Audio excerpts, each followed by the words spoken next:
Drink in her hand, for goodness sake.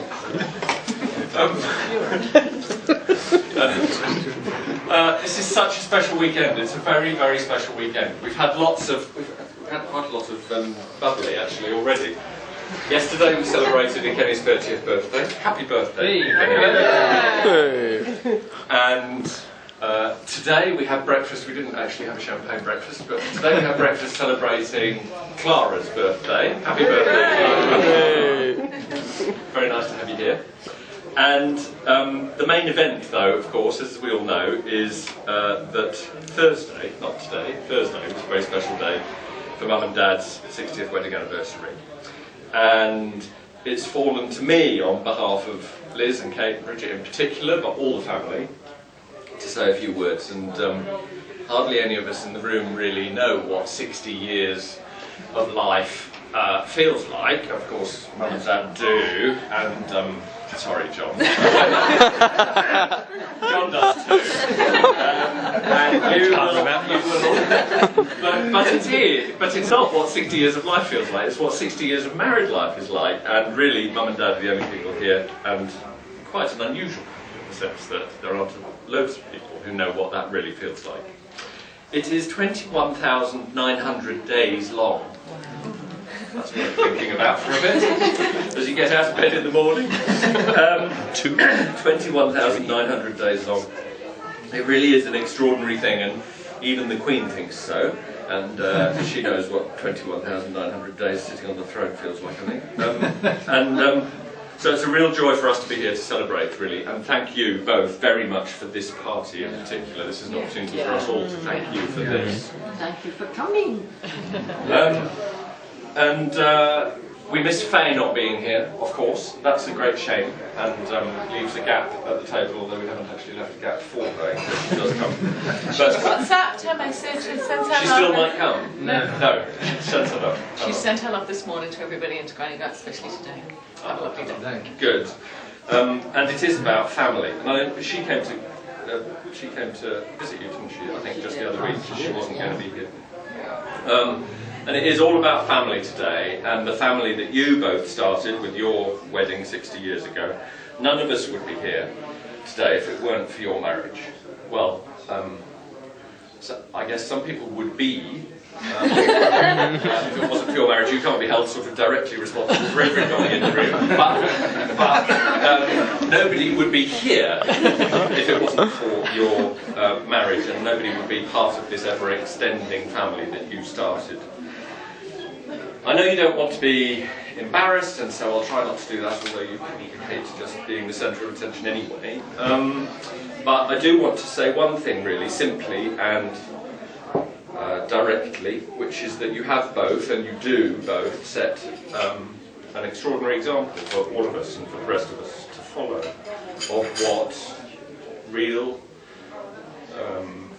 now I'm going to get choked up, but of what real love and dedication to each other means, and what love and dedication to family, and love and dedication to friends, and love and dedication even to complete strangers in need, often actually, means. And that example, which you've set for us for the last 60 years, and do still live by, is a fantastic gift from yourselves to all of us. So this is our opportunity to thank you for that too.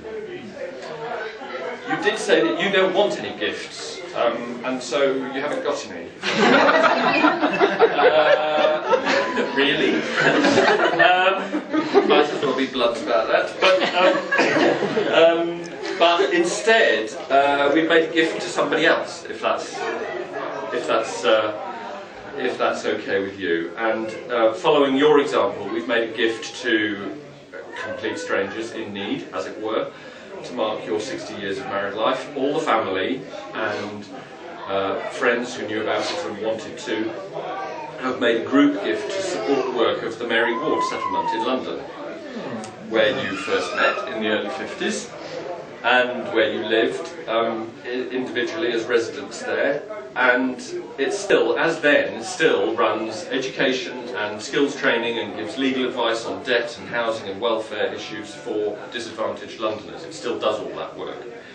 And we thought that you would like to know that those people, strangers, complete strangers in need, if you like, have also benefited from your diamond anniversary.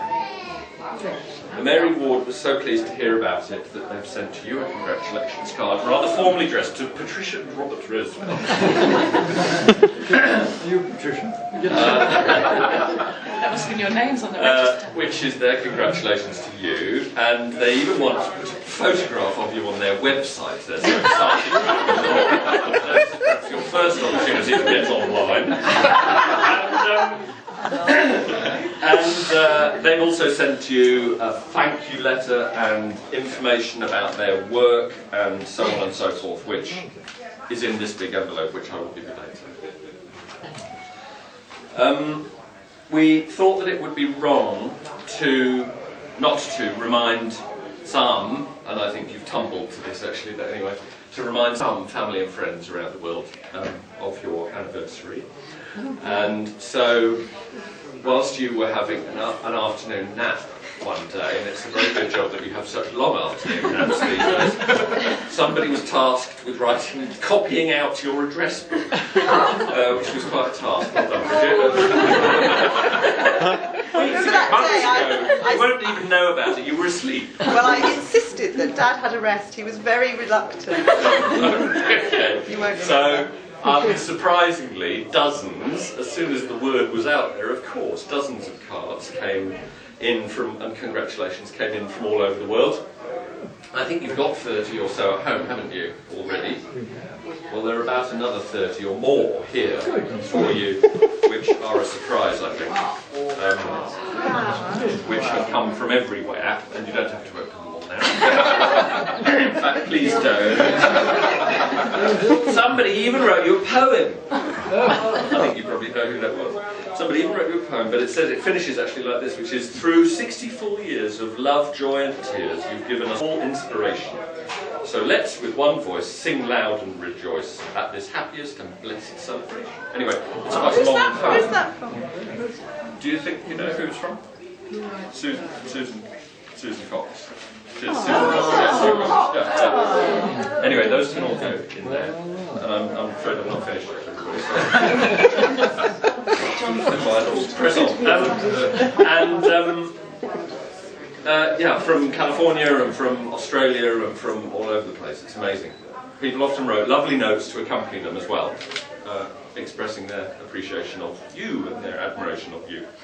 And we even managed to dig up, 60 years is a very long time ago, we even managed to dig up a silent, well it's not a silent movie, well it is a silent movie really. You are silent movie stars, and there's a bit of cine-film clip that Uncle Phil recorded of your marriage 60 years ago last Thursday in Lastingham, which we will look at Bridget and James's. Bridget, here's the envelope. Don't lose it. It's on a DVD, and thank you for being with me. I think, I hope it takes a bit of finding. There's an awful lot of stuff on there. It's James's job. Or something in 1953, and various other things that you may not remember. Anyway, so we'll have a look at that later, and I can't say that you don't look a day older. That would probably not be fair to say, but you do look just as lovely as you did in the video. It was 21,903 days ago that Mum and Dad got married, and we had, and longer than that they met at the Mary Ward. And some of those messages that we had from people as they sent these greeting cards to me in Manchester on behalf of everybody as the PO box, people wrote little notes that were fabulous. Anyway, we had so we had some little notes from people who were friends of yours at the Mary Ward. One of whom said, it was at the Mary Ward that I first met Rob. What a nice bloke! And then a little while later, a new girl moved into the room next to mine, and she was just as nice. And then that was Ruth. Who was your room next to? Ruth skipped. Okay. Well, it wasn't. And we have messages from family who were at your wedding. One of them said, the wedding was beautiful in Lastingham Church. set in the Yorkshire countryside, and I can still see Paddy looking lovely, walking up to the church on Uncle Guy's arm, just as if it was yesterday.